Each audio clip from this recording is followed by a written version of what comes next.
The stone mansion standing in Manhattan's upscale residential area of the Upper East Side looked beautiful in the autumn twilight.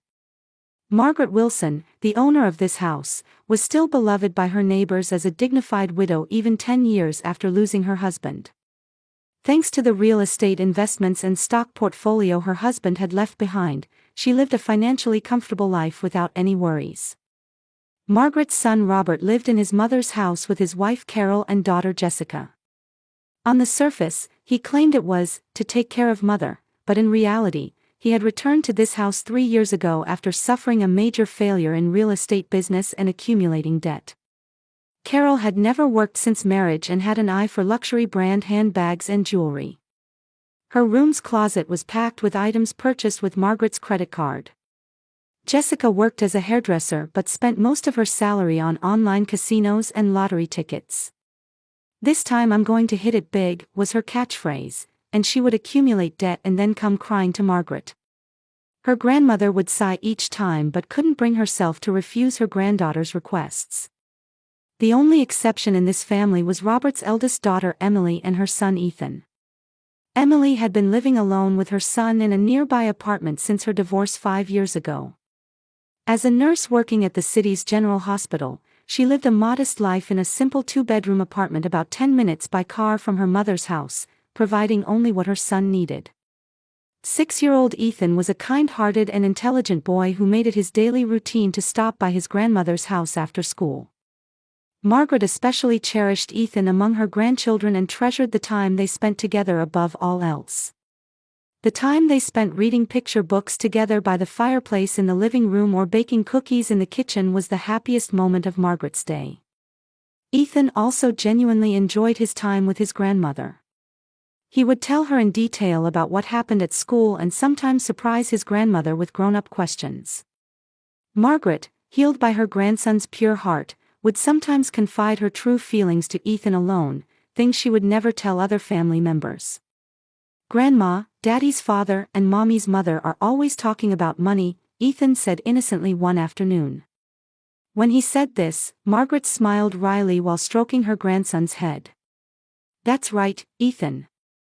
But you're different. You tell me you're happy just being with Grandma." "Because I love you, Grandma. I don't need any money." Margaret's eyes gently moistened at Ethan's words. In reality, Robert, Carol, and Jessica made daily financial demands on Margaret. Robert asked for business reconstruction funds, Carol requested money under the guise of living expenses, and Jessica needed money to pay off gambling debts. Each of them relied on their grandmother's purse. Margaret appeared to comply with her family's demands on the surface, but deep in her heart, she was fed up with their greed. Only Emily was different. She never asked her mother for financial assistance and raised her son solely on her nursing salary. When Margaret occasionally tried to give Ethan toys or clothes, Emily would politely decline, saying, "I want to give him things I can afford myself." Margaret was secretly moved by her daughter's attitude. As autumn deepened, Margaret found herself thinking more often about her age and health. Although her doctor told her her health condition is good, when she thought about the end that would eventually come, the question of whom she should entrust her accumulated wealth to wouldn't leave her mind. On a peaceful October morning, "Do you know some people earn over $10,000 a month just by posting Reddit stories on YouTube? No face, no voice, just a laptop. I do it too, link below if you're curious." The autumn sunlight gently streamed into the Manhattan streets. Margaret woke up at 7 o'clock as usual and greeted the start of her day while brewing coffee in the kitchen. At the dining table, Robert, Carol, and Jessica were each having breakfast. Robert was nibbling toast while reading the newspaper, Carol was looking through the latest fashion magazine, and Jessica was looking at her smartphone, probably checking online casino sites again. "Good morning, everyone," Margaret greeted them in a gentle voice as she began preparing her oatmeal. "Good morning, Mother," Robert answered, looking up from his newspaper. "I have a real estate company interview today. It looks like I might find work for the first time in a while." Margaret nodded with a smile, pleased that her son was trying to walk the path to independence again. Carol muttered while turning magazine pages, "This fall collection is lovely. I especially want this handbag." Margaret said nothing but sighed inwardly. Jessica suddenly looked up from her smartphone and said excitedly, "A new casino is opening soon. The grand opening specials are really good. I'd like to try it just a little bit." "Jessica, you promised you'd stop gambling," Margaret said in a gentle but stern tone. "I know, but this is different. It's like an investment." Jessica tried to make excuses, but Margaret shook her head. At that moment, as Margaret reached for her coffee cup with her left hand, a sudden severe headache struck. The cup slipped from her hand and shattered on the floor with a ceramic sound. Margaret remained seated in her chair, pressing her forehead while showing an expression of pain. "Mother!" Robert jumped up frantically. Margaret tried to speak but her mouth wouldn't move properly. Her consciousness began to blur, and her body started sliding off the chair. Carol screamed, "Oh no! Call an ambulance!" Robert frantically took out his cell phone and called 911. Jessica was so agitated she didn't know what to do and just trembled. "We need an ambulance. A 78-year-old woman is about to lose consciousness." Robert's voice shook with tension. He gave the address and explained Margaret's condition. The paramedics told him they would arrive within 10 minutes. Carol knelt beside Margaret and said, "Mother, hang in there. It's okay, we'll get you to the hospital right away." Margaret's breathing was shallow and her complexion had turned pale. The sound of the ambulance siren approaching could be heard. The paramedics rushed in and quickly checked Margaret's condition. They measured her blood pressure and heart rate and fitted her with an oxygen mask. "There's a possibility of stroke. We'll transport her to the hospital immediately," the team leader explained. Margaret was carried on a stretcher and received further treatment inside the ambulance. Robert, Carol, and Jessica headed to the hospital in their own car. The inside of the car was enveloped in heavy silence. Meanwhile, at Manhattan General Hospital's emergency room, Emily was on her regular shift. When she was changing a patient's drip, a fellow nurse approached her frantically. "Emily, your mother has been brought in by ambulance." Emily's hands trembled. After safely securing the bag, she hurried to the emergency room. There lay Margaret with an oxygen mask. Seeing the doctors busily performing treatment, Emily's heart beat violently. "Doctor, how is her condition?" Emily asked, trying to maintain professional composure. The attending physician, Dr. Chen, turned around. "It's a stroke. There's a blood clot in the left brain vessel.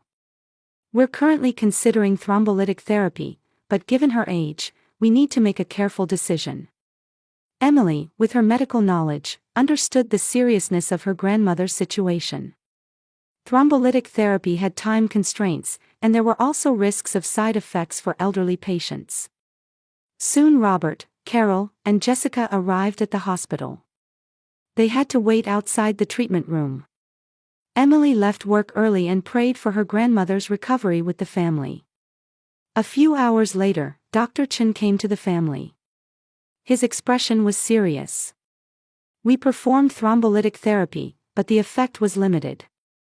Currently, Margaret is in a coma. There's a possibility her consciousness will return, but the prospects for recovery are not optimistic."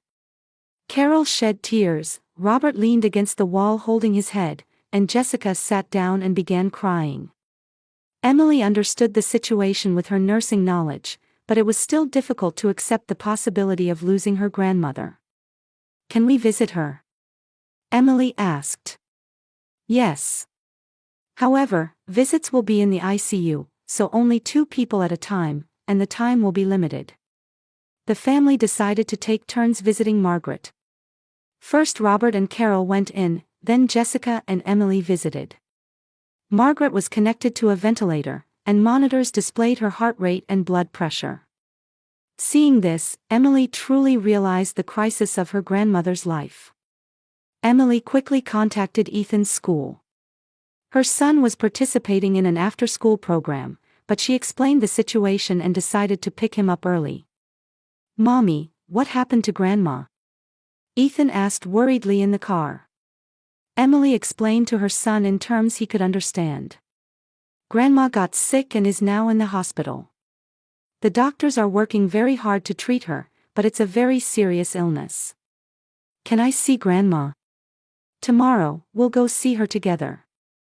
Ethan held Emily's hand with his small one. Grandma will get better, right? Emily's heart ached at her son's pure hope. Yes, I'm sure she'll get better. That night, the family spent the night at the hospital. Emily decided to take her son back to her own apartment and head to the hospital the next day.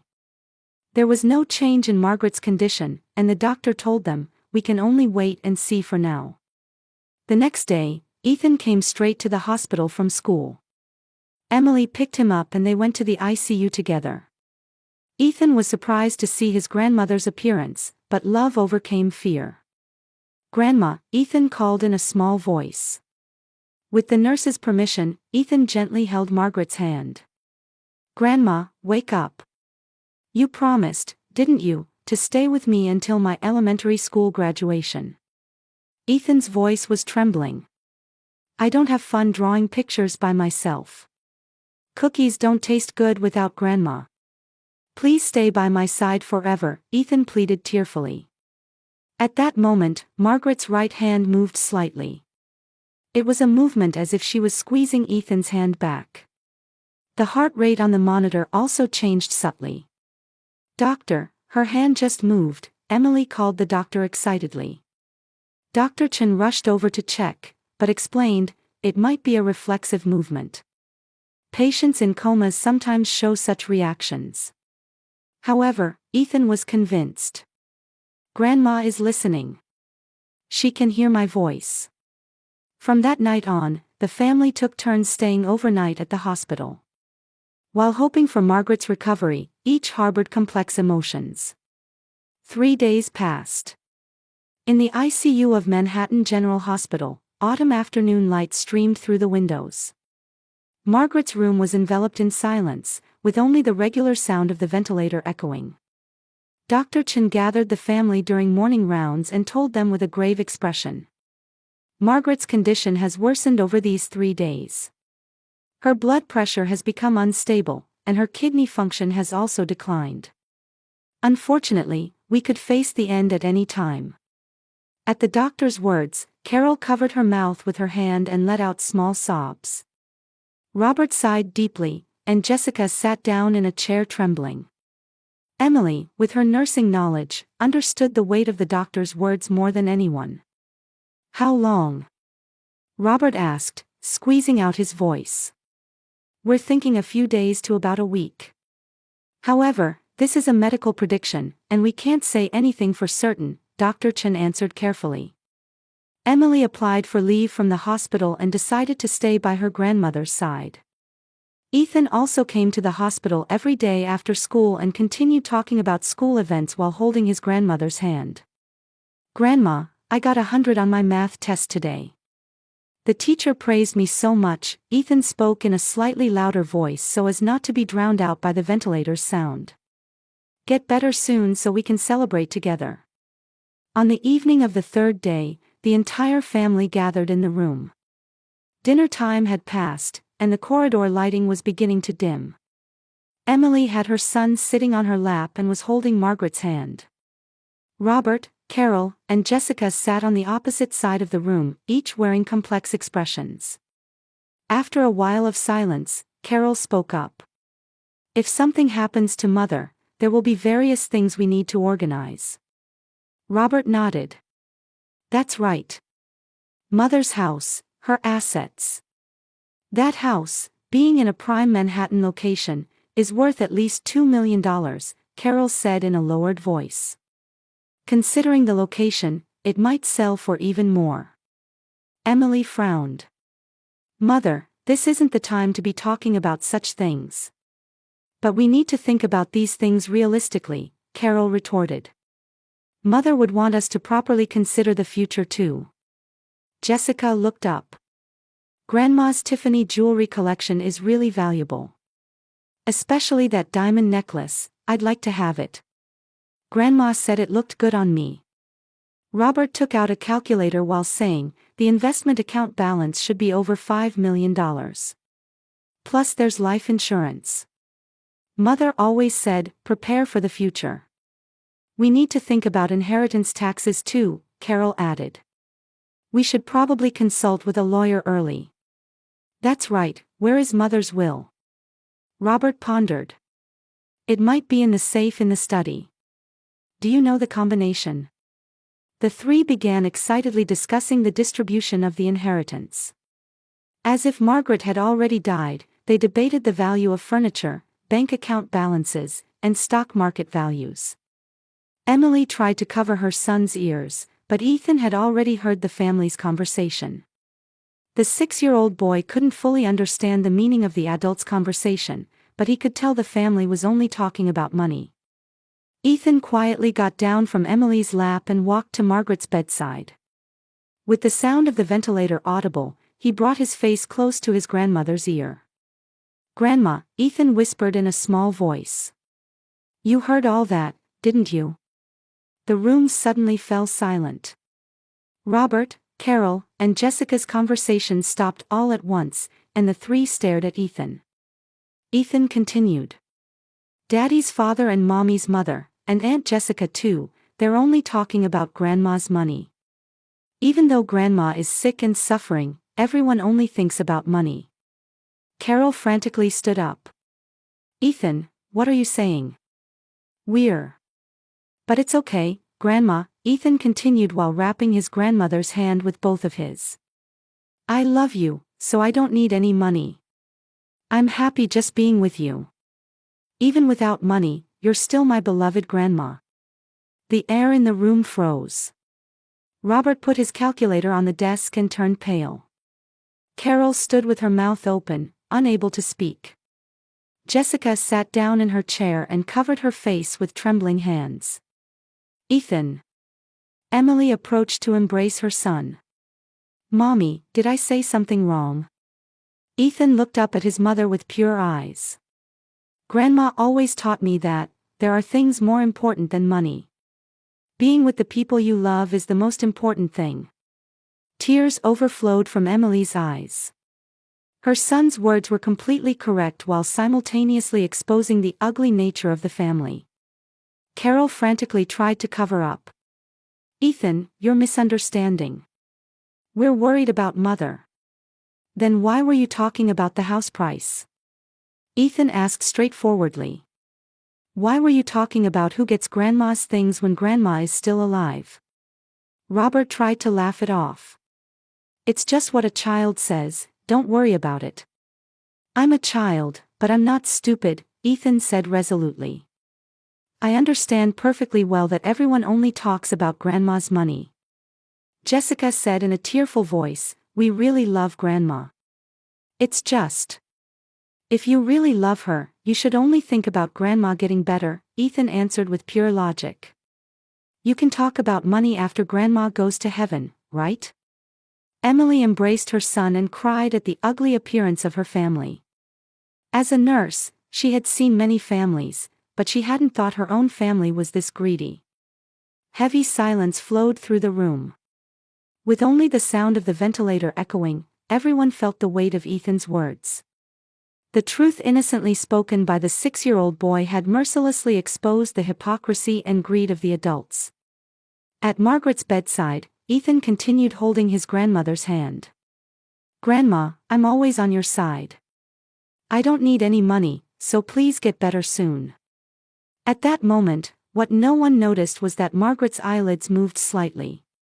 Under the ventilator mask, there was a faint movement at the corner of her mouth. However, all the family members were dominated by their own shame and agitation, and no one noticed their grandmother's change. As night fell, a nurse announced the end of visiting hours. The family each left the room with heavy steps, but no one could look each other in the eye. Ethan's pure words had left deep scars in their hearts. The next morning, autumn sunlight streamed into the ICU of Manhattan General Hospital. It was time for the nurse's morning rounds, and quiet footsteps echoed in the corridor. Emily headed to her grandmother's room as usual after sending her son to school. Robert, Carol, and Jessica also arrived at the hospital, still dragging the awkwardness from the previous night. Upon entering the room, the ventilator's sound echoed as usual. However, something was different. Margaret's eyelids seemed to be moving slightly. When Emily was about to call a nurse, her grandmother's eyes slowly opened. "Mother!"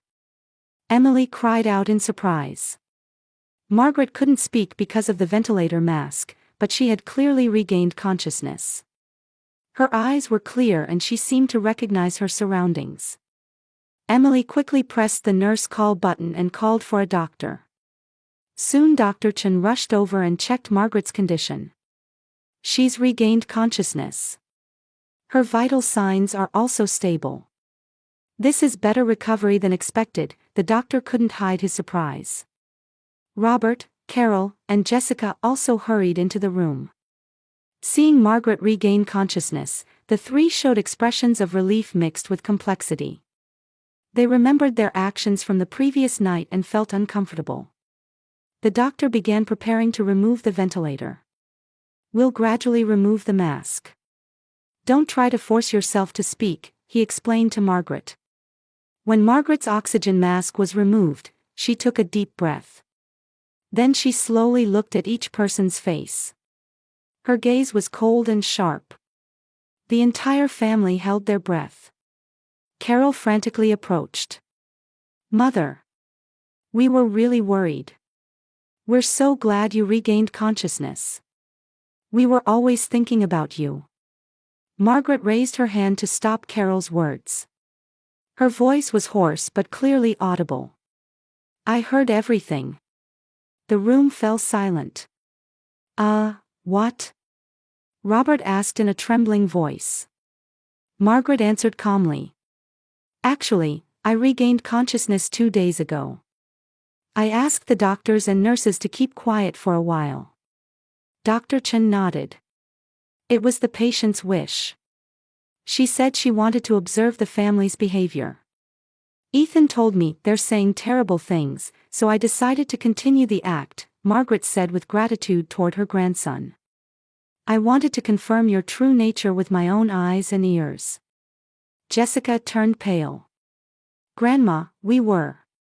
The $2 million house, the $5 million investment account, the Tiffany jewelry collection," Margaret listed them one by one. "While I was still alive, you were discussing the distribution of inheritance as if I had already died." Robert desperately tried to make excuses. "Mother, we were just consulting to protect your assets. We were thinking about inheritance taxes." "Don't lie to me," Margaret's voice was filled with anger. "You were more interested in money than in my life." Carol said while crying, "Mother, we really love you. We were just worried about the future." "If you really love me," Margaret said quietly, "you should be praying for my recovery. Money talk is something you should do after I go to heaven." Just as Ethan said. The three were at a loss for words. They realized how ugly their actions had been. Margaret continued. "In my 78 years of life, this was the most painful experience. To think that my own children and granddaughter valued money more than my life." "Grandma!" Jessica called out tearfully, but Margaret only looked at her coldly. "Tomorrow, I'll call my lawyer and rewrite my will," Margaret declared resolutely. Robert panicked. "Mother, I've decided to entrust all my assets to Emily and Ethan," Margaret said without hesitation. "For you three, only the minimum legal reserve portion." Carol said in a trembling voice, "Mother, we're family." "Family isn't determined by blood relations alone," Margaret answered sternly. "True family means people who care for each other and love each other unconditionally." Margaret waited for Ethan to return from school. Around 3 p.m., Ethan came to the room accompanied by Emily. Seeing his grandmother awake, Ethan's face lit up. "Grandma! You got better." Ethan ran over and held his grandmother's hand. "Ethan, thank you," Margaret embraced her grandson. "You taught me who my real family is." "I didn't do anything," Ethan tilted his head. No, you did something important. You taught me the truth. Emily knew her grandmother's determination and felt conflicted. Mother, please reconsider. They're family too. Emily, you're too kind. Margaret looked at her daughter. However, my determination won't change. I cannot entrust my assets to people who have lost their humanity because they're blinded by money. Robert, Carol, and Jessica huddled in the corner of the room. They were beginning to understand the gravity of the consequences their actions had brought. The next day, Margaret's lawyer, Mr. Harrison, came to the hospital. He was a trustworthy person who had handled Margaret's legal affairs for 40 years. Let me confirm the contents of the new will. Harrison spread out the documents. The Manhattan mansion and 80% of all deposits to be transferred to Emily Wilson as a trust. Emily will manage until Ethan Wilson reaches age 25. A separate $1 million set up as Ethan's education fund. The remaining 20% to be donated to local charities. Robert Wilson, Carol Wilson, and Jessica Wilson to receive only the minimum legal reserve portion. Robert, Carol, and Jessica were stunned. The vast inheritance they had expected was being transferred mostly to Emily and Ethan. Margaret said while signing the will, "This is my final decision. I'm entrusting the fruits of my life to those who have shown me true affection."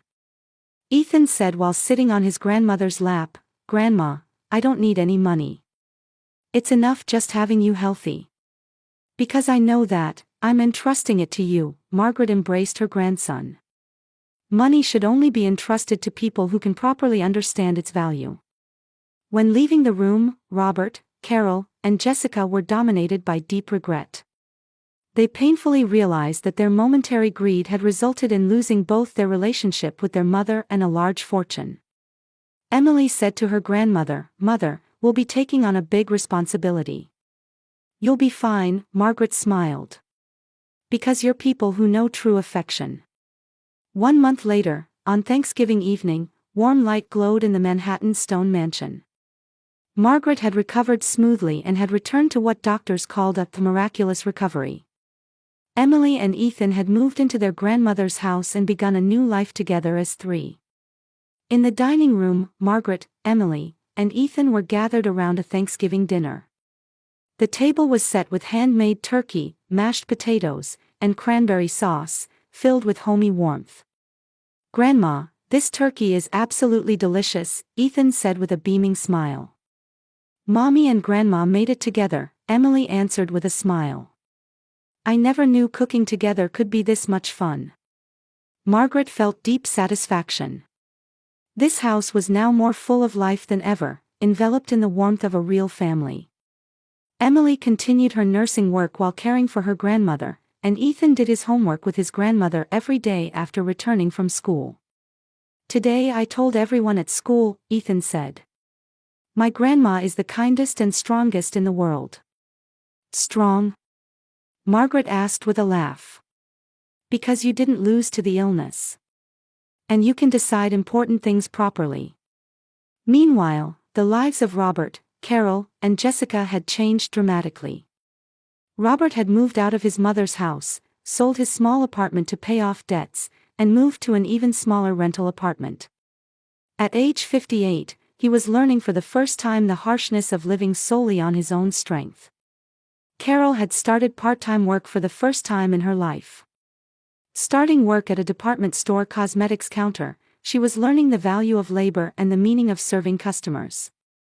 Her obsession with luxury brands had also faded, and she was gradually getting used to a modest but independent life. Jessica had undergone the most dramatic change. She had completely stopped gambling and joined a gambling addiction support group. She was improving her skills as a hairdresser and gradually regaining customer trust. While each day was painful as she felt the magnitude of what she had lost, it was making her grow. The three occasionally tried to contact Emily, but Margaret never let them into the house again. "Those people too will someday understand the meaning of true family," Emily said worriedly, and Margaret quietly answered. "Perhaps. But that's something they must realize for themselves." One December night as Christmas approached, Ethan was reading a picture book on his grandmother's lap. "Grandma," Ethan looked up and said, "when I grow up, I want to become a strong person like you." "What kind of strength do you want to have?" "Strength that doesn't lose to money. Strength that understands what's really important," Ethan answered with a serious expression.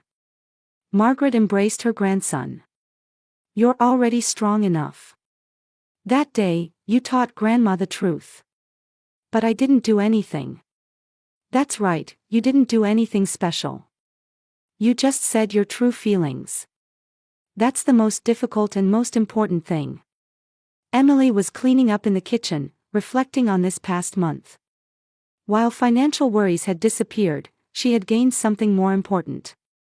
True family bonds, unconditional love, and a deep understanding of what was most valuable in life. Late at night, the three sat together on the sofa watching TV. Ethan was nestled between his grandmother and Emily, looking happy as he dozed off. "Grandma," Ethan said in a sleepy voice, "I love you." "I love you too, Ethan," Margaret answered while stroking her grandson's hair. "Thank you for teaching me something more important than money." Emily smiled while watching the two. This house was now overflowing with something more valuable than money. It was true affection, trust, and hearts that cared for each other. Outside the window, snow had begun to fall. As white snow danced through the Manhattan streets, one family had found true happiness. Blood relations alone don't make a family. Only when hearts connect with hearts is a true family born. This the three understood deeply. And the new life guided by the pure heart of a 6-year-old boy continued quietly on.